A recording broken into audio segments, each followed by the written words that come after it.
la terre, il faut passer forcément par deux familles propriétaires. La famille Koulibaly et puis la famille Bamba. Si tu es de la famille Bamba, bon, tu veux cultiver sur la terre de la famille Koulibaly, tu vas leur dire et puis pouf, on te donne ton recueil et puis tu travailles. Tu peux avoir accédé à un champ sans avoir un tuteur dans le village. C'est un fils du village. Bon, la terre appartient à nous tous, individuellement que collectivement. Quand vous venez, vous allez voir un de mes neveux. Bon, je vais faire un champ dans la canne. Bon, je vais m'informer individuellement et puis bon, ça passe.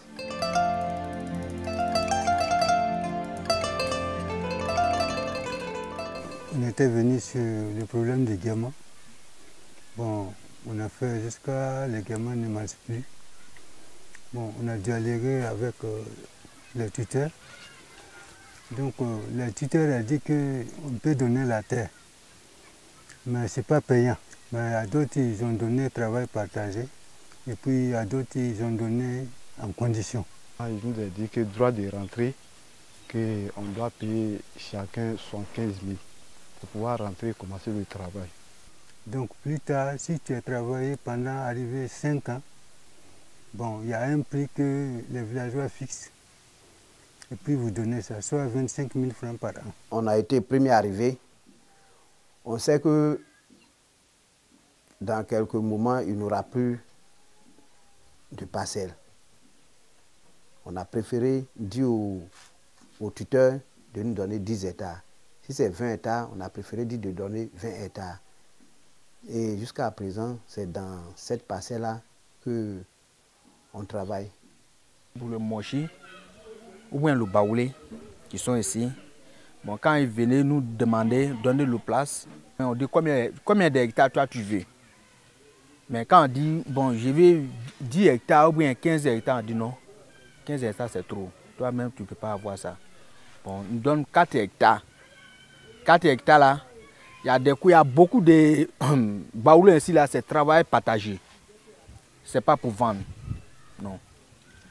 On lui la terre.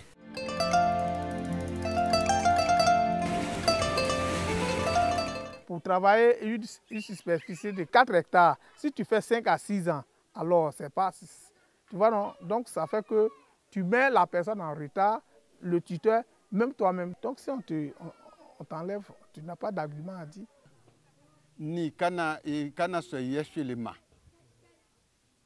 Si c'est boss là. Ni marche le ma. Ah, ni kana na doke.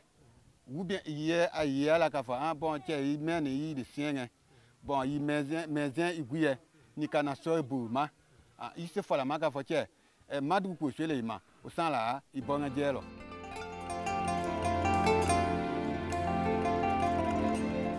Le problème de ça aussi, bon, nous n'avons pas composé des papiers qui montrent que les villageois nous ont donné une condition ou bien un travail partagé d'abord. Donc on est en train de dialoguer avec les tuteurs puisqu'ils nous donnent un bout de papier. Et ça aussi, ça montre de demain qu'on a venu travailler en fonction de ça. Et si tu as un terrain que tu n'as pas ces papiers, je préfère qu'un jour, ça sera comme à l'ouest aussi. Chez nous ici, ça on parle quelque chose. À Soukra ici, c'est ça que je connais. Je ne connais pas pour d'autres villages. Ça on t'a donné quelque chose, il n'y a pas à faire pour prendre une bic pour écrire, non.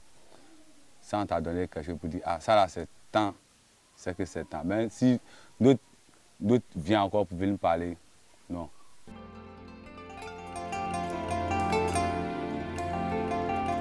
Notre garantie, premier c'est le chef, et puis le chef du terre, et puis le chef des jeunes.